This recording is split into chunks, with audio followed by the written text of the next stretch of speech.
Poetry. I'm your substitute teacher for the first hour or so until my boss gets here, Zoanne Olson.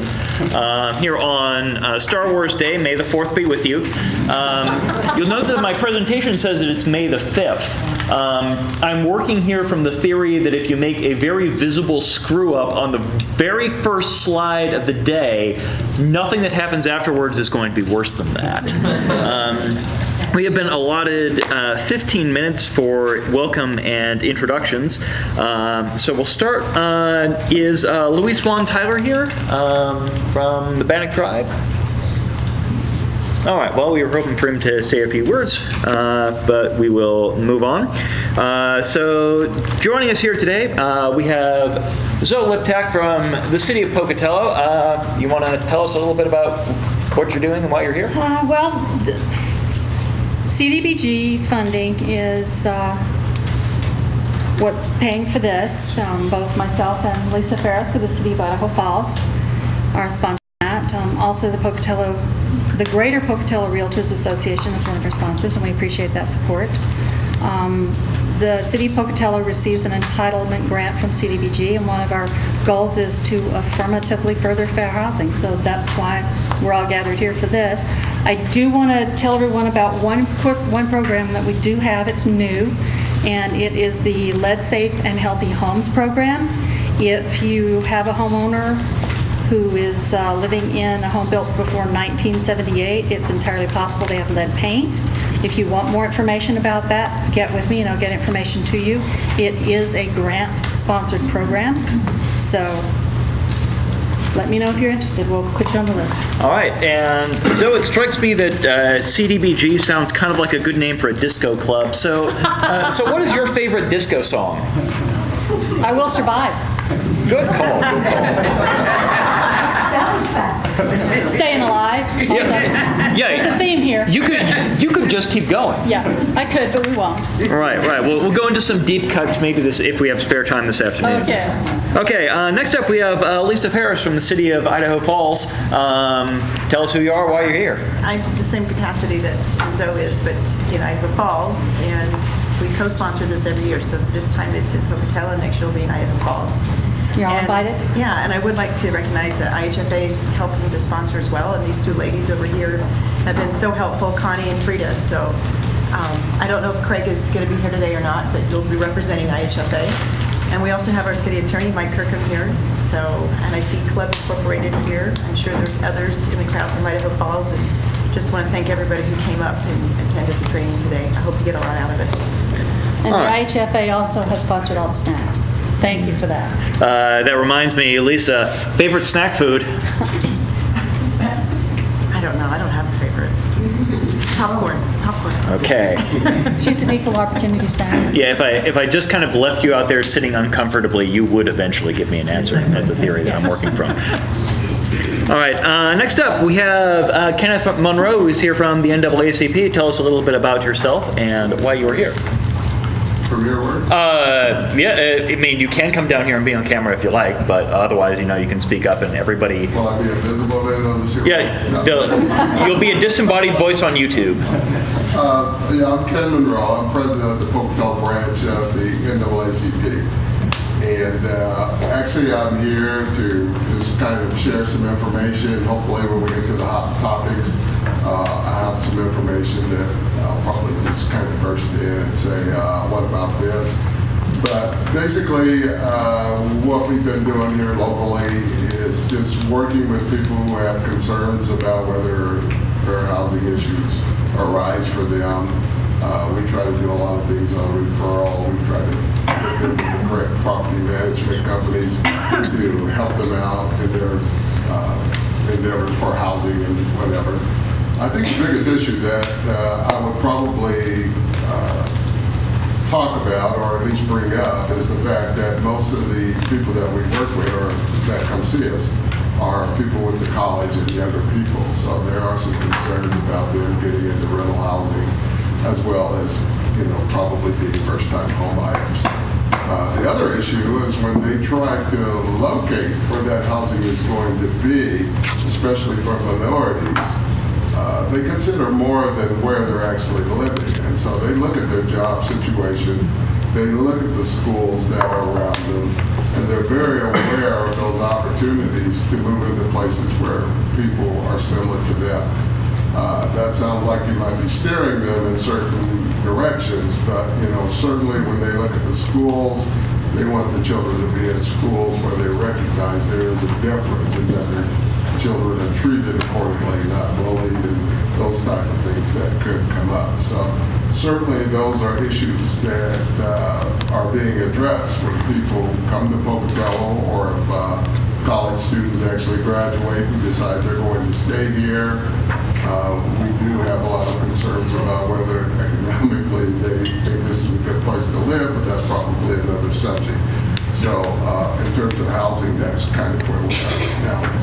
All right, and you've got some graduation stuff going on this weekend. Yeah. Yeah, so what is one part of the graduation ceremony you could live without? When it's over, I could just kind of sit back and say it's done. But what I can live without is the fact that everybody has a graduation party with the department. They're all at noon. So, spread them out, and that would be great.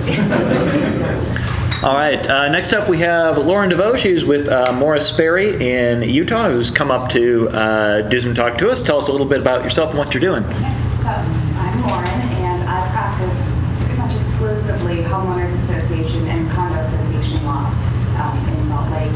And a significant portion of that has ended up being fair housing. So not only is most of my whole life around based on housing generally, but fair housing becomes a particular issue. And I do a lot of defense work. So my hope today is to give you some tips to keep you out of trouble. We'll see if I'm successful. And kung fu fighting, can I answer the discussion one? Yeah, you can answer as many questions about kung fu fighting as you want. I already stole my Star Wars joke. I was going to do the May the 4th. All right, so in that case, who would you take in a fight between the USS Enterprise and an Imperial Star Destroyer? USS Enterprise. That's a trick question. Who's the captain? Yeah, I'm sure, right, like Captain Kirk, I'm sure would hail them and give them a speech about the inherent dignity of all sentient races, causing them to back off. I'm sure Captain Picard would have an entirely different plan, probably involving Q. We're all nerds here today. Okay. All right, and we have some folks here from the Idaho Human Rights Commission who are planted among you in the audience. Stand up and introduce yourselves. Tell us what you're doing here. Wow, it's a great crowd. I'm a little intimidated. No, I'm with the Idaho Human Rights Commission. My name's Rick Rose. I'm here with Gail Martin-Lee, who's also an investigator for the Human Rights Commission. We're here basically to point out that we take complaints about fair housing issues just as much as HUD does. What we do is a little bit different. We have a few things that HUD does. HUD has a few things that it does that we don't do. But we do take fair housing complaints. But the other thing is that we mostly work with employment issues and that kind of thing. One of the things I do want to point out is that if people have housing complaints, we will investigate them under what are called covered bases, and that's race, color, national origin, sex, religion. What's the other one? No, we don't do family status. Thank you for saying that, because one of the things that we don't do that HUD does and the other organizations in the state who address these, we don't do family status. We're not what's called substantially equivalent to HUD. So we do some of them, and it's not the major thing that we do, but we do take those. Oh, sex, of course, is the issue of gender, but one of the things that we do is we take LGBTQ issues on. We know that Idaho doesn't have words in its law about that, but the fact is the federal government does. Well, it doesn't. But what happens is there's a number of precedents and things of that sort, and guidance from the Equal Employment Opportunity Commission that allows us to take those complaints. So we do, under those protected bases, we do housing complaints and look to investigate. So if you have people who are having those complaints, then we are one of the organizations to consult. So in a nutshell, that's what we do. I had a whole thing, but he won't let me do it. So. Yeah, so I appreciate that you've come here wearing more or less matching shirts. I'm trying to think of the right word to describe it, and I'm torn between mint, aquamarine, and teal. What's our vote here? What's our consensus? Mint. Yes, in order to keep everybody calm, but at the same time keep you all paying attention. It's a perfect All right, our presentations will be minty fresh. All right, so my boss, Zoanne Olson, will be here later today. She's doing some family stuff right now. She's the executive director at Intermountain Fair Housing, and she is responsible for our executive directing. I am the general counsel at Intermountain Fair Housing, which means we have a bunch of lawyers there, but I'm the one who actually does the lawyer stuff. So I'm the one filing the cases and representing people in front of HUD. I've got another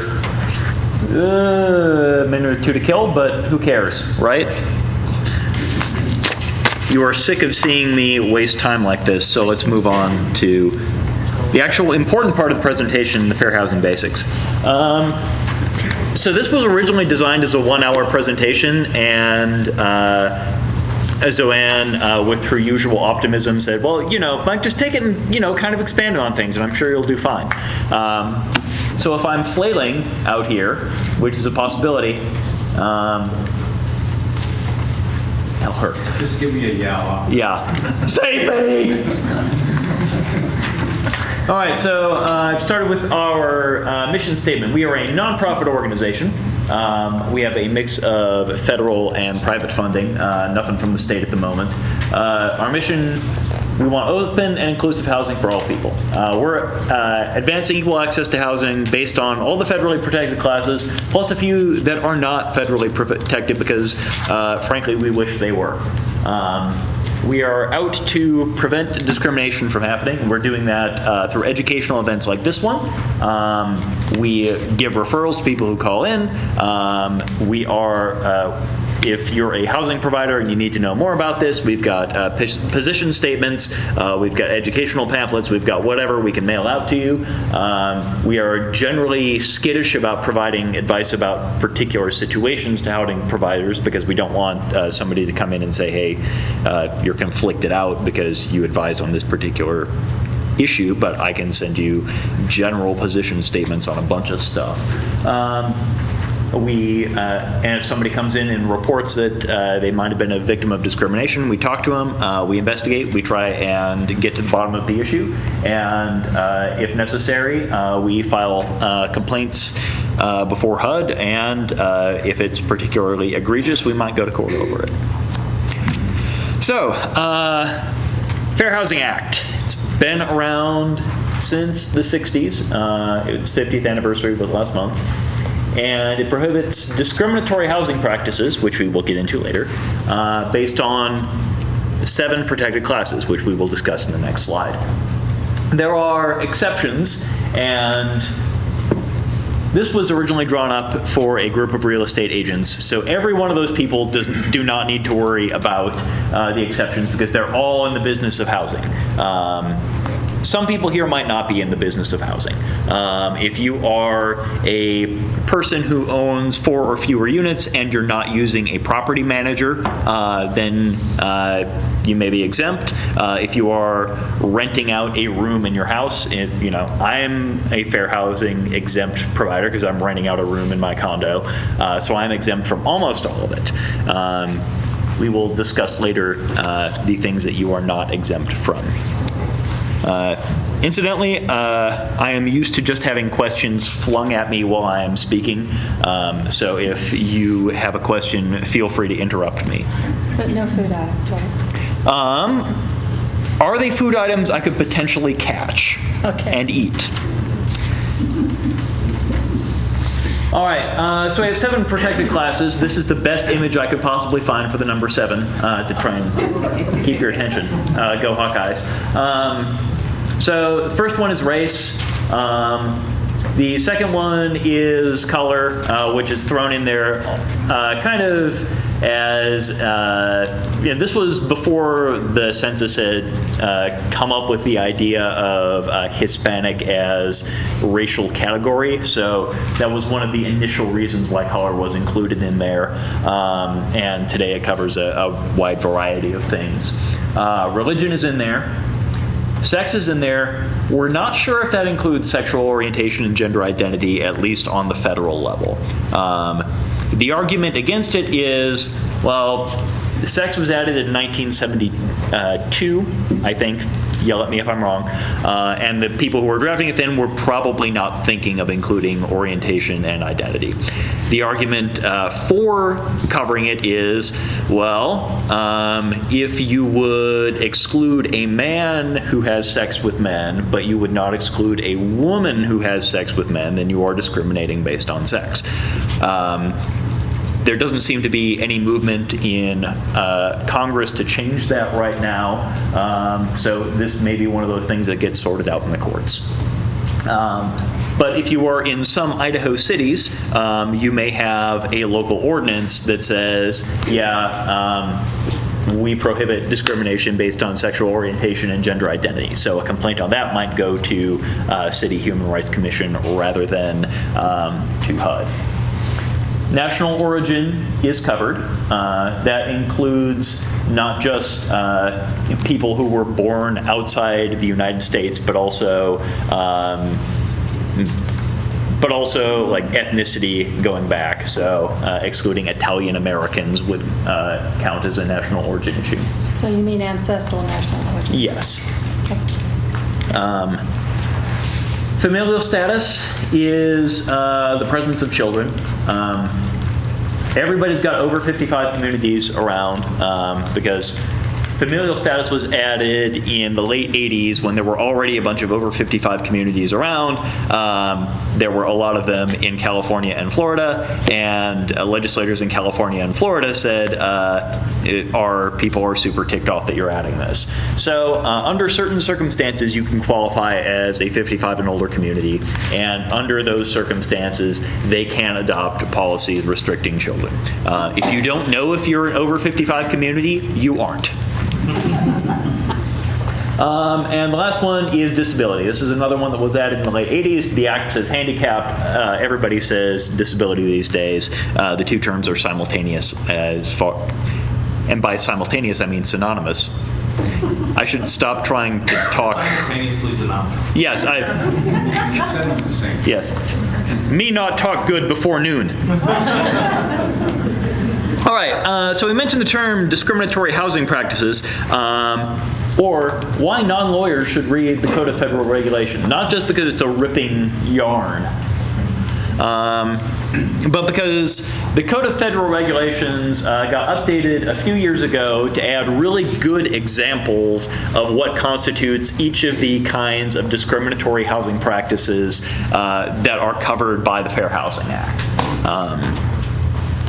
And in a very lawyerly way, I have given you cites for all of them. So the first one is it's illegal to make housing unavailable or deny it based on one of the protected classes. That's at, all this fair housing stuff is at 42 U.S. Code, Section 36 whatever. This is 3604A. The examples are in Title 24 of the Code of Federal Regulations, Sections 100 point whatever. Smart. So examples of making housing unavailable are, there's my boss coming in to relieve me, or to the bathroom. Yeah. Ladies first. Yeah, okay. I only have to kill a few more minutes before. All right, so failing to accept a bona fide offer. Somebody comes in and makes a bona fide offer, and you say, yeah, I don't want you here. That's obviously making housing unavailable to them, right? Because they could have bought it and you just said no for no good reason. Refusing to negotiate with somebody. They show up at your door and say, hey, I want to make a deal, and you say, get lost. Imposing different sales prices or rental charges. Charging higher rent for somebody based on having kids. That happens sometimes. Using different qualification criteria or applications. If you are sending out different applications to people based on who they are. Evicting somebody based on one of the protected classes. Conditioning the availability of the housing unit on their response to being harassed as a result of being a member of one of the protected classes. So somebody says, hey, you know, I want to live here. The neighbors are being real jerks about my religion, so I've complained about it, and they say, you know, you should just put up with that, get lost. That's qualified. And harassing somebody until they leave also qualifies as making housing unavailable. Discriminatory terms and conditions. Here is a super common example. My picture, adult swim only. So you are restricting a term and condition of this rental or this house or whatever based on familial status, because you're saying no kids here. Some other examples we find: different provisions in a lease or contract or sale based on one of the protected classes. Failing to make repairs for certain groups of people, failing to process their offers, limiting use of privileges and facilities. There's your adult swim time. Tying services to sexual favors. This is a thing that the feds are cracking down on right now. The U.S. DOJ is making a priority of prosecuting sexual harassment cases by landlords, and they're putting out press releases for every one that they're doing. Conditioning services on response to harassment again. You know, if our handyman is harassing you, you don't like it, you don't get to use a swimming pool, and harassing people when they use services. Discriminatory statements.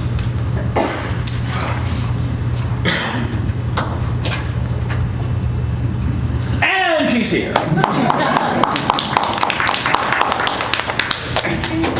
All right, you've caught me in the middle of talking about discriminatory statements. All right. So using words or pictures that hint that a place is available or unavailable to groups of people. The time that we see this very often is in advertising, and when people are using pictures of people in their advertising, and those people are all really, really, really white. Like that example I found you there are lots of white people in those pictures. If you were not a white person, you might look at these and think, am I really the kind of person that they are trying to get to live here? Telling people that a place is available or unavailable to groups of people. We've had this before. We've had real estate agents say, you know, oh, so-and-so is a center of Hispanic culture in this area. It's like, okay, but you know, what if, are you saying that Hispanic people should live there? Or are you saying that I shouldn't live there if I'm not Hispanic? Am I going to feel welcome there? It's choosing your advertising locations in a way that is particularly targeting specific groups of people, or using different terms in your advertising depending on where you run it. Next up is steering. What I have here is a map of redlining, which was a thing that the feds were sponsoring for a while, where you pick out areas in the community saying, you know, these are the places where the feds will back your mortgages, and these are the places where they won't. And the places where we are backing mortgages are the places where, you know, undesirable people are not living. You can make your guesses as to what people in the 30s thought undesirable people were.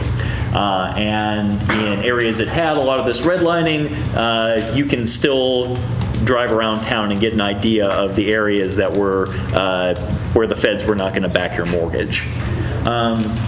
So steering is when the agent is stepping in and kind of overriding the person's choice on where they want to live.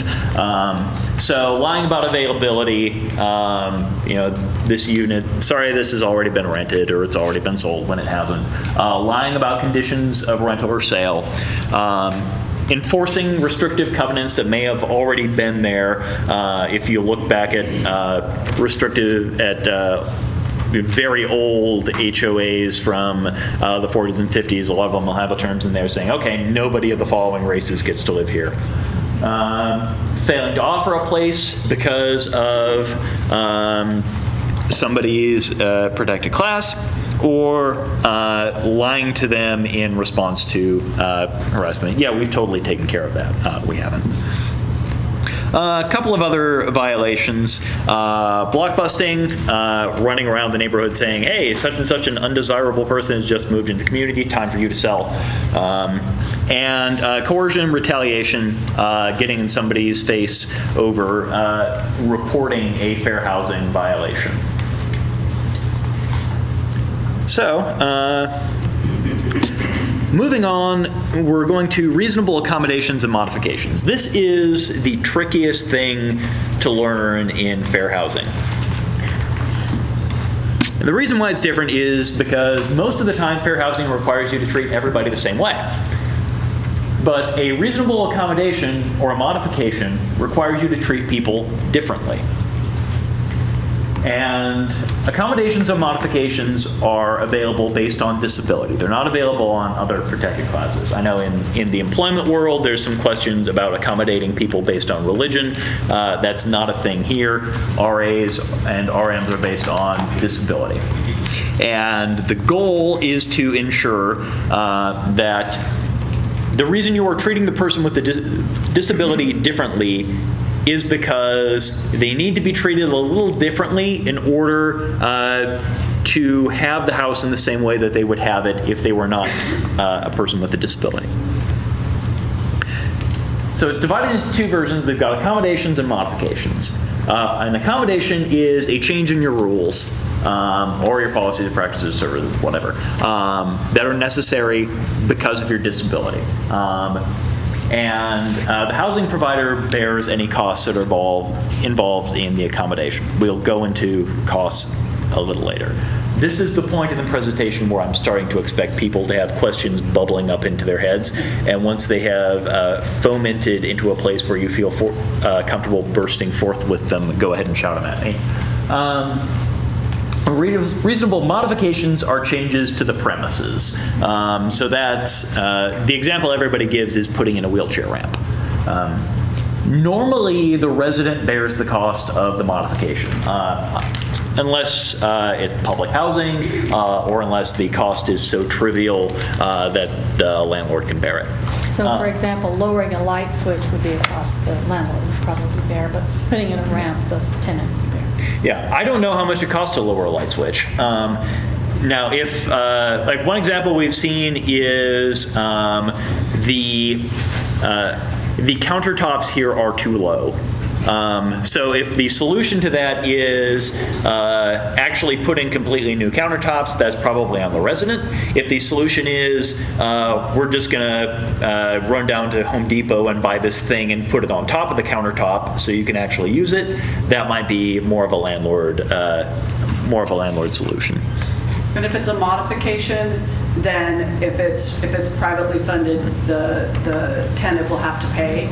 But if it's federally funded, a modification, so moving a light switch, the lowering and raising of the countertops, then the landlord may be required to pay. But when there are not a lot of funds, we have had resources through like Home Depot, or I don't know if sometimes with some things like ramps, Medicaid has come in if someone is receiving Medicaid and helped pay for that. So anytime you think that there is a barrier, always engage with your, I don't know, are there any disability rights groups in the life or link or anybody? VA is also. And VA, yes, thank you. Really good resource, and a lot of times they will do it for free. So I don't ever think of that as a barrier. So. All right. And if it's an interior modification, the landlord can say to the tenant that they have to return it to its original condition when they leave. If it's an exterior modification, the wheelchair ramp, that sticks around even after the tenant leaves. So how do you ask for one of these things if you need it? You don't have to ask for it in writing. It's a good idea to put it in writing because then everybody will know, the date it was submitted, and it will know exactly what you asked for, and there's no chance of a game of telephone going on, especially if you're dealing with a large housing provider who has to run this up the management chain. That said, if you get a request orally, it's a good idea to start work on it and say, hey, it would help us if you put it in the writing. HUD has not given us a prescribed form for accommodations. In fact, they've said if you come up with your own form, you can't say, I'm only accepting accommodation requests that are coming on this particular form. Any form that contains the following 3 things is going to be good enough.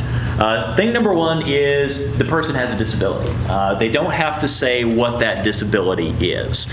And if that comes into you and it doesn't say what the disability is, HUD has said, please don't ask because it could be super embarrassing. The next thing it has to say is the person needs the accommodation or the modification because of their disability. Doesn't necessarily have to use, this is a spot where you're going to have to make a judgment call. If you look at it and it's pretty clear that they're saying, yeah, I have to have this versus, it would be pretty cool if I got this. You are going to be required to make a judgment call. A well-written form, though, is going to have that right there for you. And the last one is the accommodation or disability. How did I not catch that? I didn't either. I have given this presentation. Modification. We have given this presentation several times already. We're famously detailed-oriented people, lawyers. The accommodation or modification is necessary to give them equal use of their housing. Again, the magic word necessary doesn't really need to be there. If it's well written, it will include that magic word. If it's not so well written, you may have to make a judgment call. We have a sample reasonable accommodation request form that we distribute to people who ask how they make a reasonable accommodation request. We can distribute it to you as well. So the next question we always get is, well, how do I know that they actually have a disability? Sometimes it is obvious that they have a disability. If it is obvious, you don't ask for proof. If they have a white cane, they have a disability. If they're in a wheelchair, they have a disability. So what if it's not so obvious? You can ask for a proof of need. A proof of need is a document that proves that they have this disability. In the original thing that we got from HUD on what a proof of need is, they suggested saying things like a letter showing that they have been awarded a Social Security disability, or a letter showing that they have been awarded veterans benefits disability is good enough. In practice, that's not generally how people have been proving need. We have generally been getting letters from people who are familiar with their disability. That's often a medical provider.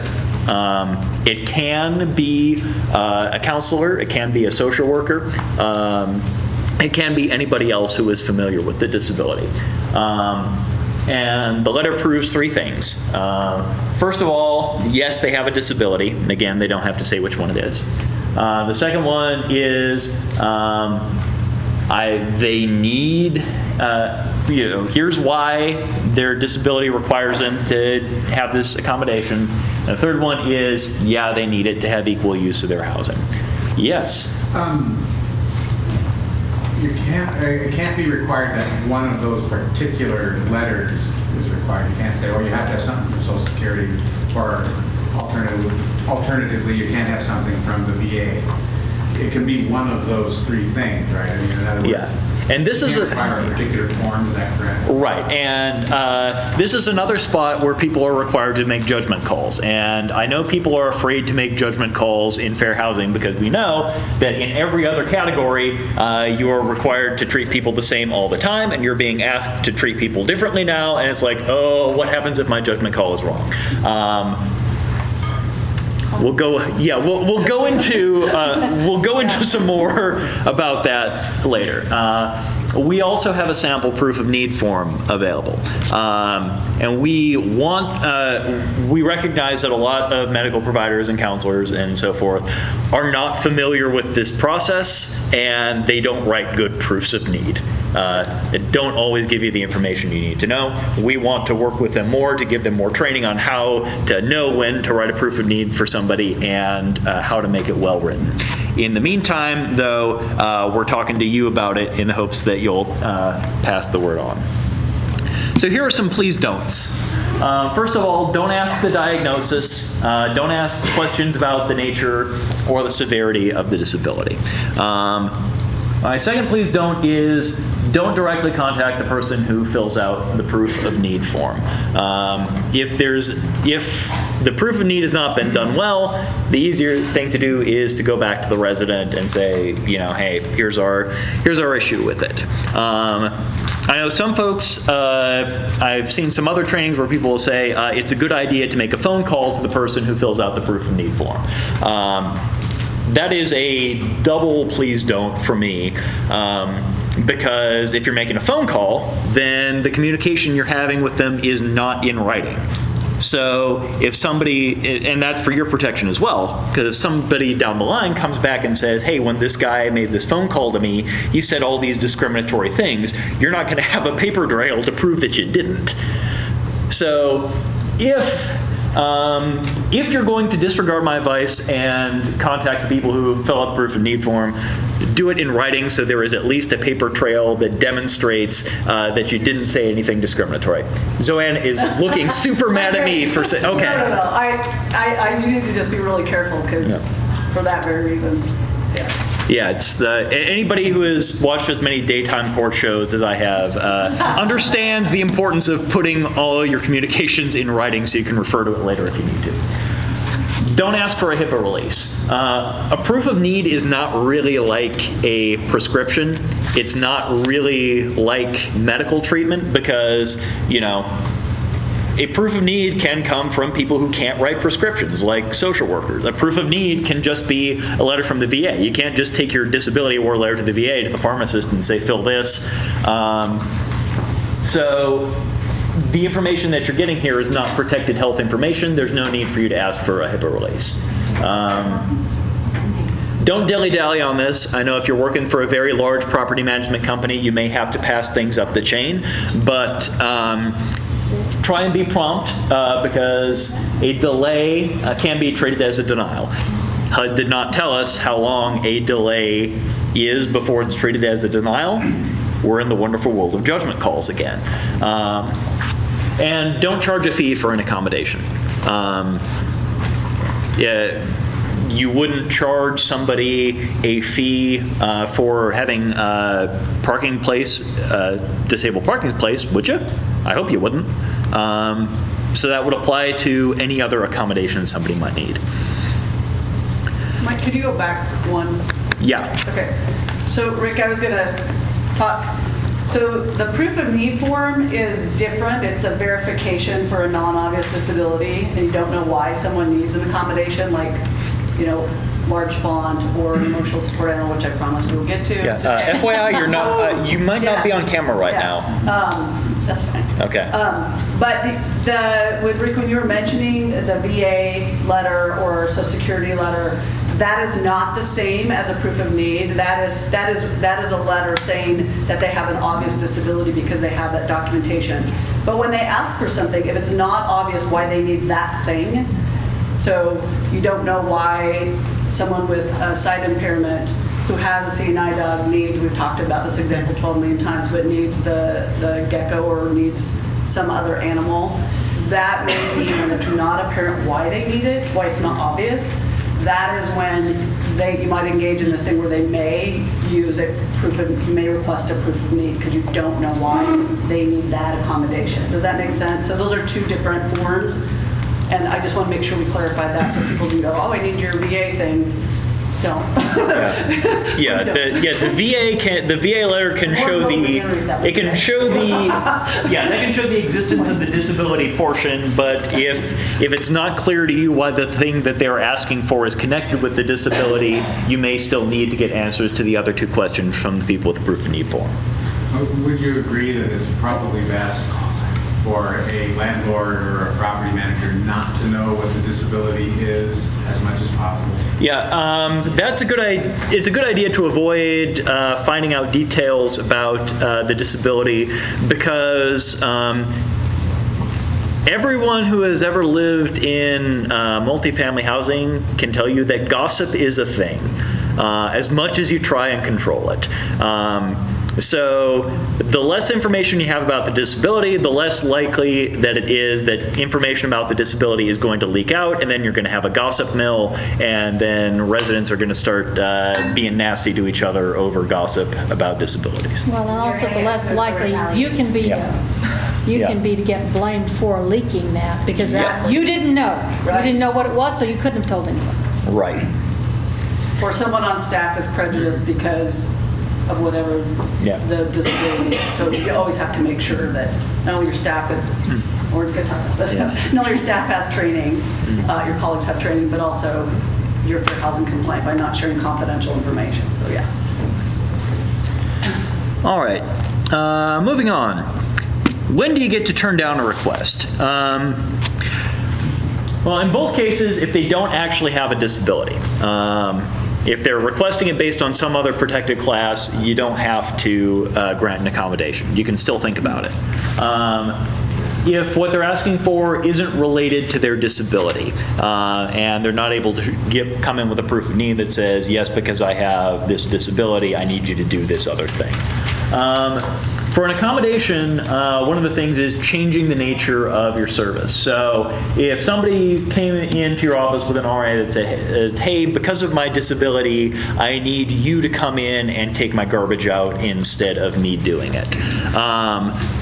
That's something that like landlords don't do generally. That's more of like a hotel thing. So that's something you can say, hey, our staff just doesn't do this.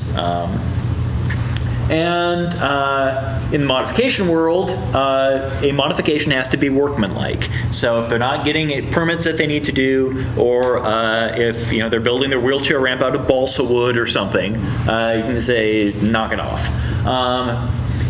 Or if it's unreasonable. So things to consider are costs of the accommodation. Most accommodations are going to be relatively inexpensive, but if they are asking for an accommodation like, hey, I don't need to pay rent ever, you can say like, yeah, that's probably not reasonable. When taking in things like cost of the accommodation, HUD says you're going to look at the housing provider's resources. So if you are a very small operation, you are going to be required probably to make fewer accommodations than somebody like Graystar. The benefits of the accommodation, if it doesn't help them all that much and it would be super expensive for you, that's a thing to consider when looking at your judgment call, and whether there are other accommodations available. And that leads me to my next slide. Don't just say no. HUD specifically says that asking for an accommodation is an interactive process. So if you've gathered all this stuff up, you've put it in your file, you have looked over these factors, and you've written down the reasons why, okay, here are the reasons why I don't think I can grant this accommodation. And you've got all this well documented so that if anybody comes along and asks you what your thought process was in denying the accommodation, you can come back and show them. Your next step is to say, all right, I can't give you the accommodation that you're looking for. Is there any other accommodation that might work? And sometimes they might be able to come up with an alternate accommodation. Like the example I gave before about the countertops. They are too low. And my first thing is I need you to tear out all the countertops and put in new taller ones, and I don't have the money to do that. Well, I can't grant that because we don't have the money to completely replace that. Your answer isn't just so too bad, so sad. Your answer is to come back and say, okay, what else can we do? And then they might come up with, all right, well, maybe we buy our big slab from Home Depot and put it on top and let me use it. And that's one that's going to be, more easy to consider. Yes. So is there a timeline if you're put on based on that? You know, like when you're filing a civil rights complaint, you've got timelines that you have to make your complaint, get information back from the complaint, the appeal process. So if a person comes in and they're filing a complaint on accommodations or modifications, is there a timeline that the owner is under to respond?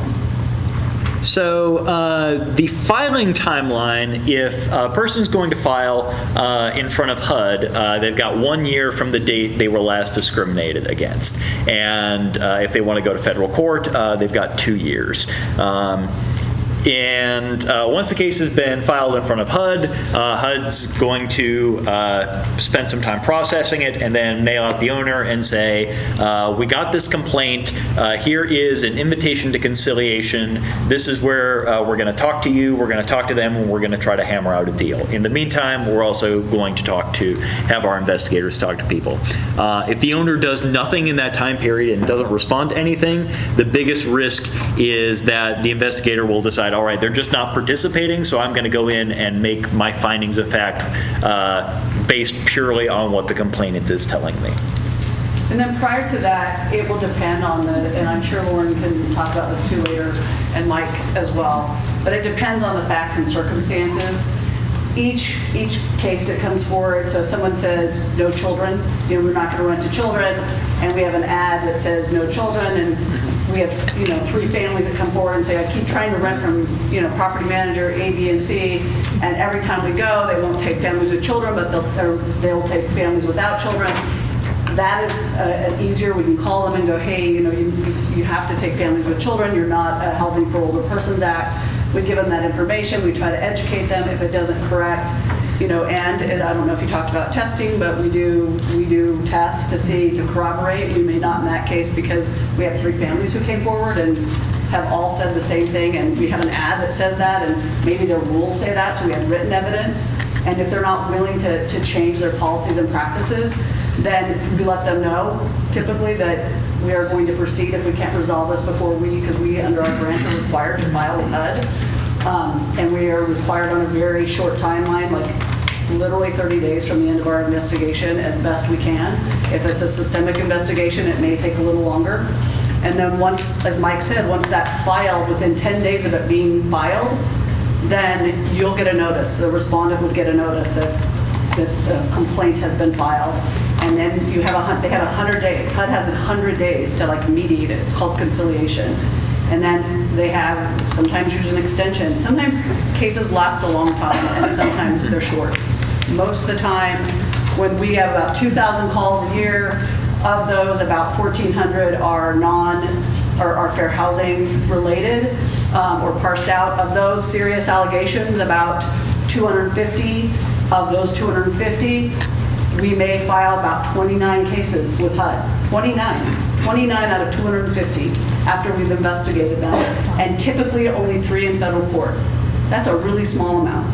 It's a really small amount. Because most of them get mediated out before they're even filed with HUD, if we address them. So I want people to hear the numbers, because there's a very small subset of cases that don't get resolved. So. I heard that question just a bit differently. I did too. Oh, go ahead. Yeah, so I think maybe you're asking, what I heard you ask is, how long does a housing provider have from the time a request is made to either To satisfy the request, yes. deny the request? And that's how. And we'll talk about this somewhat this afternoon, but, you get no clear answers, my friend. You're out there at sea. So we'll talk about that, but it's definitely something that you need to be moving on from the moment you get it. And thank you, that was hard. Yeah, good. Appreciate that, clarifying that. Also, our forms, if you use our forms, they have a timeline. So if it's something urgent, like heat, there may be a shorter timeline. We may ask 24, 48 hours because the state law says that too, Idaho state law. So, or it may be, it may be reasonable if you come back to us and say, hey, I can't do this, but I'm going to come put this heater in. Okay, I'm going to need a week to get the furnace guy in there.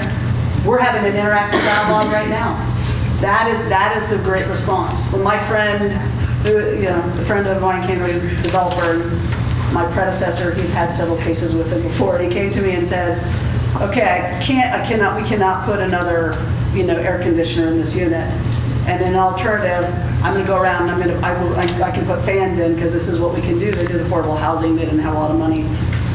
And said, we'll put some fans in, we'll put some air conditioning, some, those window ones, but can we also put some fans in? And they had this interactive dialogue and had this conversation instead of trying to just say, no, I'm not going to do that. And if there is some response within that time period, you're going to get different time periods. I don't know what, in your experience, they've given, but we will definitely give a time period to say, and so will tenants. Tenants will say, I need this in this amount of time. And a lot of times, if it's an urgent need, it'll be shorter.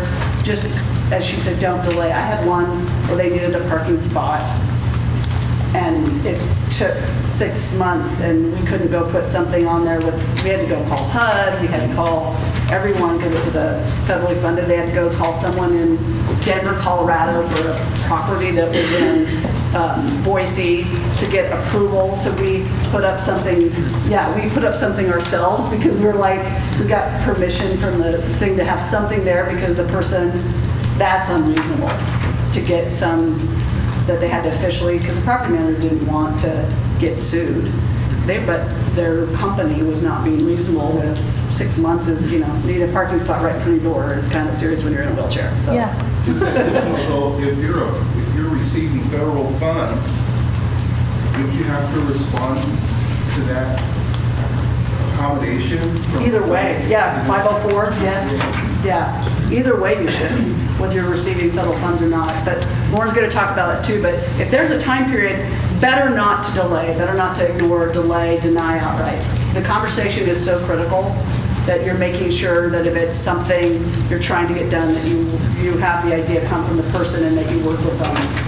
And we can talk about the tough things. I'm sure Lauren has some examples too and Mike. Yeah, and if you're a local person who has to deal with a corporate regional office or national office or whatever, when things, as soon as it comes in, make sure whoever's making the decision is apprised of it, and give them a reminder every couple of days saying, hey, it's time's a waste in here, and we're going to lose a potentially good resident if we don't get an answer on this. All right, so I've been told that it's fun to have example games for people to play. So we have some examples that we're working here. So this gentleman's name is Bella, and he is a tenant at an apartment complex. And he has a disability. We're not going to go into detail about what that disability is. We can make an argument over whether his disability is obvious or not, but if you have not seen this film, you may not know what it is. So here's our first example. The apartment complex has a rule against having blackout curtains. So Bella comes in with a reasonable accommodation saying, I need an accommodation, I need to have blackout rules because of my disability. And he's got a proof of need letter that says, I need to have blackout curtains because of my disability. So who here is on board with granting this accommodation? Okay, anybody who is... Give them time to talk. They can talk with your partner. Talk with someone next to you. Yeah. If you're sitting next to a stranger, just look awkwardly at each other. Get to know them. Not get to know them. Introduce yourself. You look awkwardly. Right. And then worry There's no whether. wrong answer. And then, I am not going to think you're a bigot if you get this answer wrong. Because Bella's disability doesn't exist in real life. I'll give you that hint. We don't know. His perceived Or disability. myself. I don't know. There are actually people who have semi-allergies. Yeah. That's true. It's a disability. Apologize to it, yes.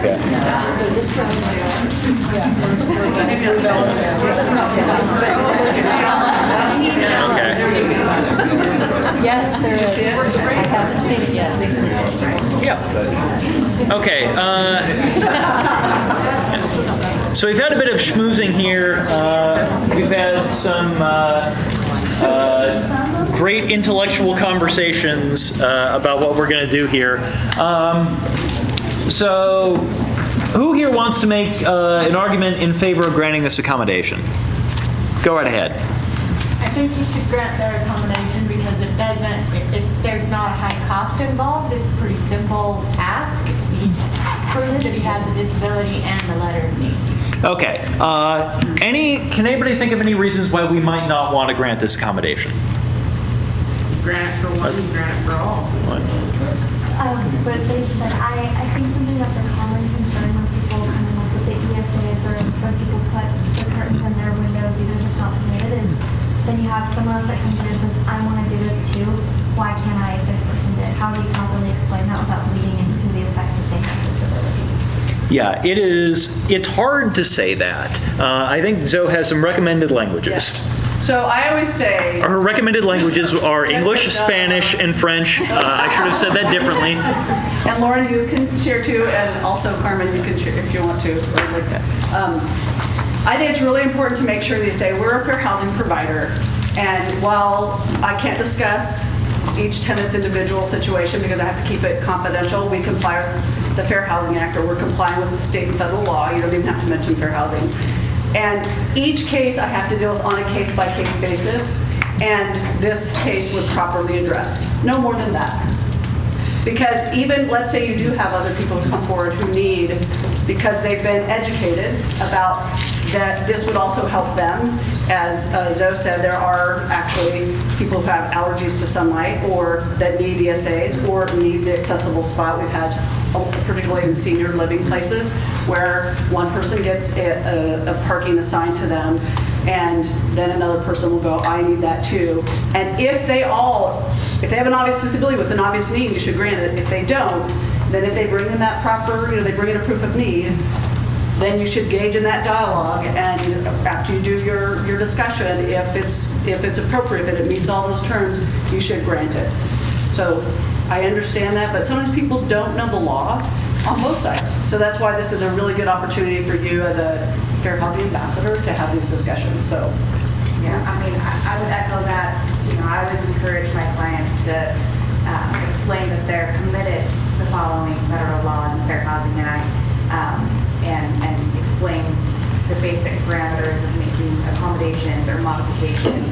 A lot of times also, we have a community that is getting the first emotional support animal of all time, which can happen in a high-end condo community. Sometimes we will issue written letters because the owners are all members and have rights to know to a certain extent, what's going on. But we'll also explain in there that retaliation is, quite possible if they are upset or if they're going up to people and asking them why they have a dog in the elevator, just to put them on notice and protect, the housing provider from that liability. So it's tricky, and I think we all empathize with that position, but it's the law. Well, would you also say that it is a good idea if you do have to deny someone's request, that you do it in writing and clearly define why it's being denied, and you've recorded that to protect yourself? Absolutely. The 0.00001% of the time, I would say you could deny a request. You should put it in writing. Yeah, because if somebody comes to me with and just says my request was denied, and I don't know the logic behind it, then I'm going to take that. I'm going to look at that a lot more seriously than if somebody has given me something that has laid out in writing reason why it works, and I can look at those and say, okay, that kind of makes sense. especially if you've gone through the interactive dialogue and you've gone back and forth. We recently had a situation like that, and you're like, well, how about this? Let's do this. Could this work? And we're going to pay for it.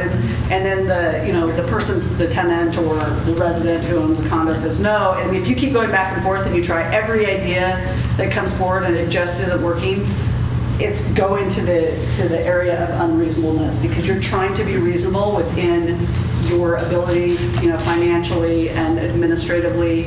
And if it gets to that point, that's when, if they come to us and we see that, we have to go, okay, we can't do anymore. They have done what they are reasonably required to do, and you need to pick among the things that they said they could do, and that's what you need to work with them on.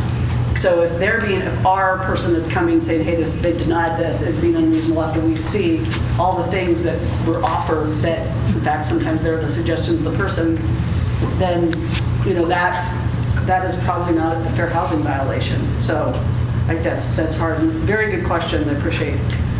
All right, let's... Let me ask, do you guys want to share anything for best practices for under state law that you guys see? Just Or say in general, what you said, in that when there's a request, you do want to enter into the interactive process. You do want to, and it is interactive, and that means there are two sides. They have to interact, and so do you. And so there are accommodations that you may not be able to grant, and somebody asking for one doesn't necessarily get the one specifically that they request. And that goes across the board, not just housing, that's employment, public accommodation, education. So, yeah, I just would chime in and agree with you, basically. I do want to emphasize, though, that the process is interactive and that reason prevails on both sides. And so, it isn't just a one-time thing from the person asking for the accommodation. It is a interactive, continuous process.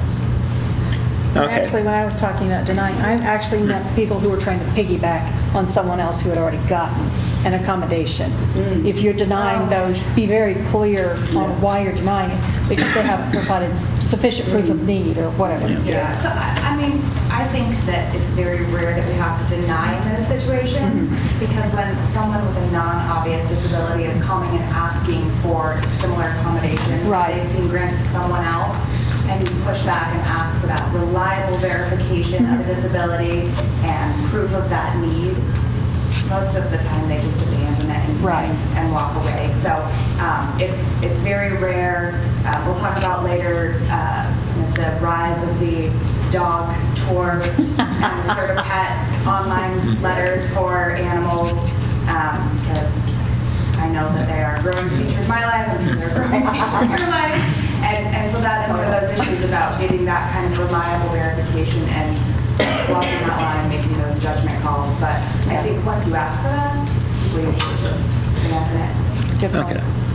All right, let's go to our second example. So Bella's apartment has mirrors in it. And he asked for the maintenance staff to remove the mirrors. So is he asking for an accommodation or for a modification here? Modification. Right. So he's asking for a modification. He's got a proof of need letter that says Bella can't live in an apartment that has mirrors in it because of his disability. I will give you a couple of minutes to hash this out amongst yourselves. Unless you feel it has already been hashed. It depends on how the mirrors are incorporated into the apartment. If they're on the ceiling, I think he might need a new apartment. Paint them. Right, so he's moved into like this 70s penthouse. Yeah. there are places. Yeah, exactly. Or their mirrors all over the wall. Right. If Is it a ballet studio? If they're hung as opposed to being mounted, that's different. Yeah. Something's hung, it's easy to remove. This could be an easier renovation. There's tools to be done for stuff.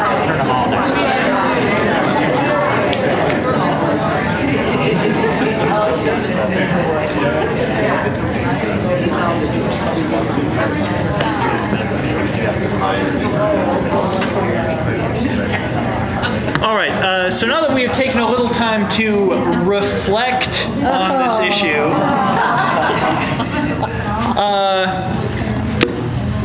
who here wants to speak in favor of maintenance staff removing the mirrors? Go ahead. Yeah.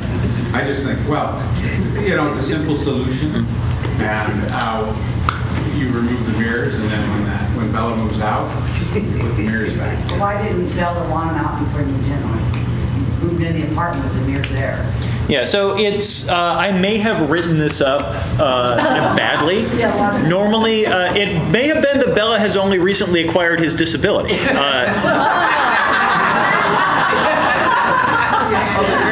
Yeah, he went through the change. Yeah, he came back from his vacation in Transylvania, and now So, what are some factors we're going to, comment here. Now, something like this, can't you put the cost back on them? Because in your new construction, a lot of them there don't have any frames, so they're gluing them on. And when you pull them off, these typically breaks them there, but it also, now you have to have the behind the area has to be, sheetrock has to be fixed and everything, so that's a big cost.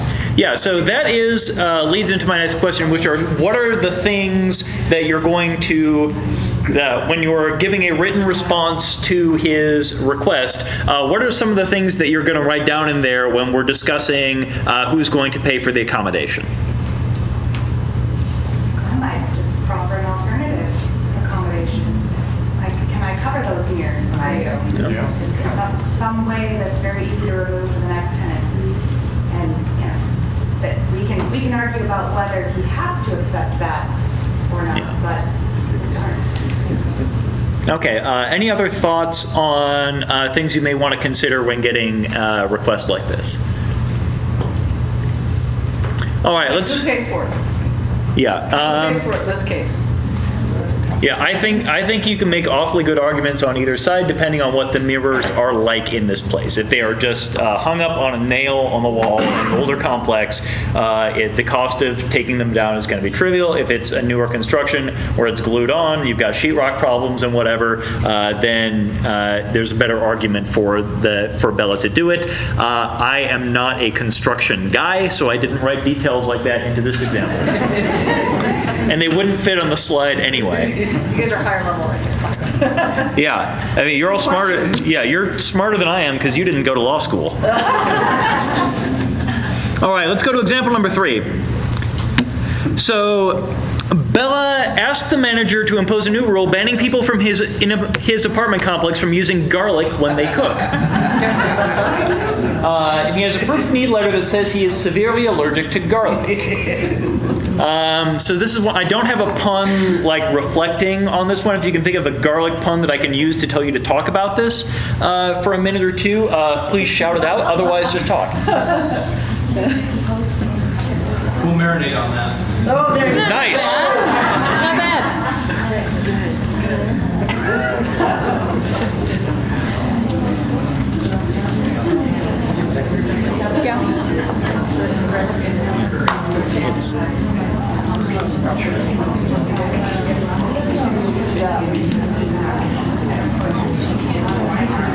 It's the strangest accommodation I've ever heard of. Oh. What did he say? It's the strangest accommodation you've ever heard of. All right.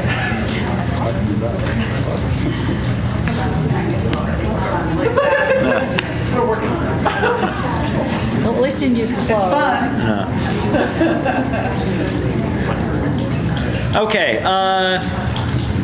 So this is probably the trickiest one we've fielded so far, because now we're not just asking for something that's going to affect Bella directly. He's asking for a rule that affects all of Bella's neighbors. So what are some of the things we've discussed in here? What are some? Who here wants to show off their amazing insights? Or share thoughts. All right, go ahead. Insightful person. The fact is that they're trying to affect other people. So, I mean, it's hard because he has a piece of need letter, but you're asking people not to use garlic in the whole complex. And like, how is that fair to them? That's what I think also. Right, so. And it's a fine line, though, also. Yeah. Your rights infringed upon someone else. Yeah, this is an example of things that we've seen, not so much with garlic, but a lot of times we see something like this with either somebody talking about animal dander or people talking about cigarette smoke, saying, because of my disability, I need everybody else to stop doing this thing. Yeah, we've had some people say, I'm very allergic to curry powder or whatever. So this is one where you might want to consider, that is a thing where when you're looking at this, you've got to put down in writing, here is why we are less inclined to grant this accommodation than the one where you're just asking for your blackout curtains. Any brainstorms on what kind of alternate accommodation you might be able to offer? One up front. You could provide an air purifier for them to say, look, could you get an air purifier to help you get the girl good air, or things like that, more filters, things that they could do themselves so they don't have to affect everybody. Yep. Were you going to offer the same thing? That is very similar. There are air filtration systems that are very, very good. They're expensive, but they probably would solve at least a electrical problem. Yeah.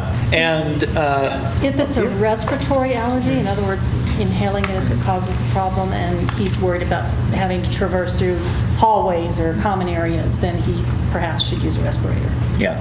Could filter the air rather than trying to, regulate everyone else's cooking. Share that, it's only at night tonight. Okay, we've got a request for Lauren. Lauren, how would you advise a client with this problem?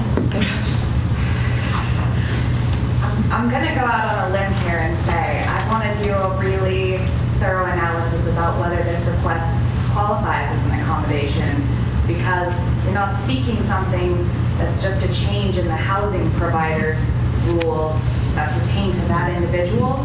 You're looking for something that applies to the community as a whole.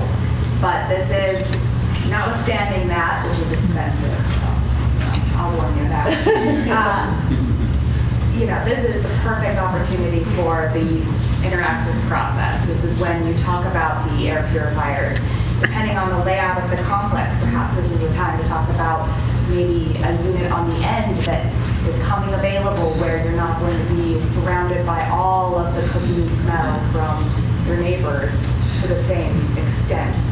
So it's definitely the time that you want to engage in that dialogue actively, even if you can't resolve it, because then you can show, But wouldn't this be kind of harassment against your neighbors, trying to get all your neighbors to move so you can move all your other disability friends in that can't handle garlic? Yeah, he's trying to make room for Count Duckula next door. There's definitely an issue with competing disabilities, and we see it a lot with emotional support animals. There was recently a sorority case in Ohio where one girl had Crohn's disease that was really inflamed by the other girl's emotional support animal, and it becomes a contest. It's tough.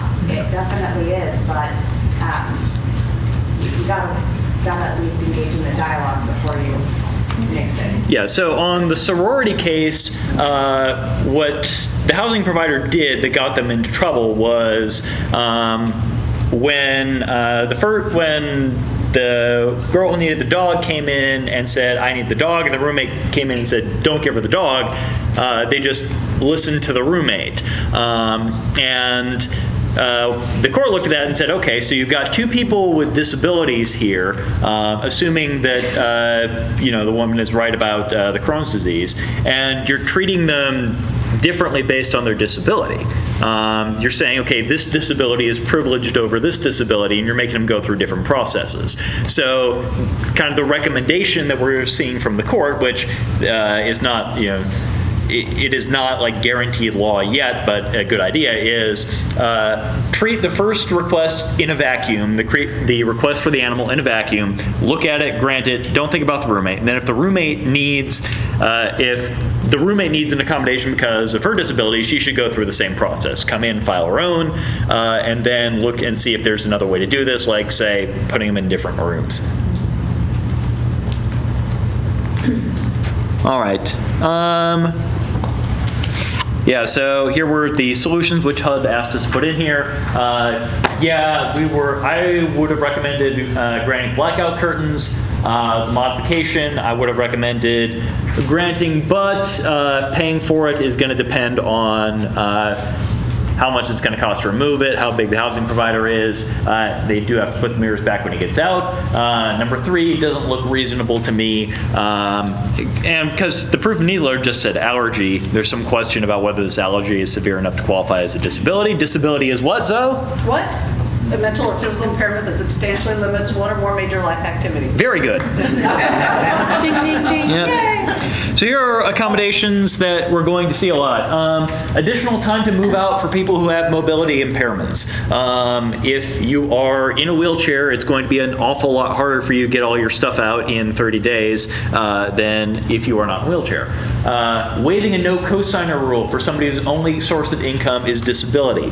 We have case law on this here in the Ninth Circuit. They may need a cosigner because their disability means that's the only way they're getting money. Assign parking spaces for people with parking cards. You get a parking card by having a disability. I should have clarified that. Overlooking previous evictions or arrest if they happen during a period of untreated mental illness. Allowing group homes for people with disabilities to operate in a neighborhood that tries to prohibit them. And this happens all the time. And of course, animals. I'm going to leave you on that cliffhanger for about a 10-minute break, and we'll be back with more about animals.